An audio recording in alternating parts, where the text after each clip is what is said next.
آج 3 دن ہو گئے ہیں، ایک بچی جو گھر سے اغوا ہوتی ہے وہ ابھی تک نہیں ملی۔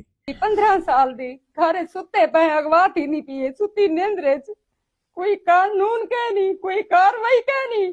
اتنا قانون اندر تھی کہ میری بچی دی آواز تک نہیں وینی پی دور تک، نہ مریم نواز تک وینی پی، نہ کوئی بے بندے تک وینی پی، نہ جی پولیس۔ بہت سے سوالات ہیں۔ اس کی ماں سڑکوں کے اوپر در در کی ٹھوکریں کھا رہی ہے اور پریس کانفرنس کر رہی ہے۔ اب معاملہ کیا ہے؟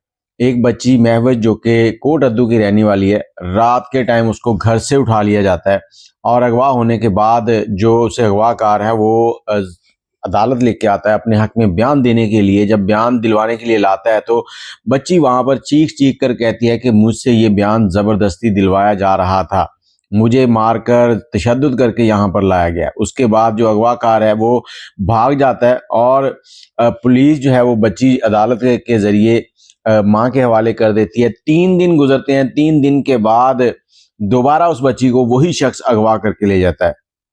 آج 3 سے 4 دن ہو چکے ہیں، ہمارے سبھی ادارے جو ہیں اس پر خاموش ہیں، اور ایک ویلا منڈا جس کے باپ کو اغوا کر لیا گیا تھا اور اس کے بعد اس کو ایک خروچ بھی نہیں آئی اور وہ بہترین طریقے سے واپس آ گیا تھا، بہت اچھا کام کیا گیا تھا سی سی ڈی کی طرف سے اور پولیس کی طرف سے، لیکن یہ بچی ایک سوالیہ نشان ہے۔ اگر اس بچی کے ساتھ کوئی زیادتی ہو رہی ہے، کوئی ایسے مسئلہ ہو رہا ہے جو اس اغوا کے دوران ہو رہا ہے، ماں کہہ رہی ہے کہ اگر میری بچی کو سامنے لایا جائے، عدالت میں پیش کیا جائے، اور اگر میری بچی کہتی ہے کہ میں اس شخص کے ساتھ رہنا چاہتی ہوں تو پھر مجھے جو چاہیں سزا دے لیں، میری بچی کے ساتھ زیادتی ہو رہی ہے، ظلم ہو رہا ہے، اس کو ختم کیا جائے، اس کو روکا جائے، اور میری آواز جو ہے اس کو پنجاب حکومت تک پہنچایا جائے۔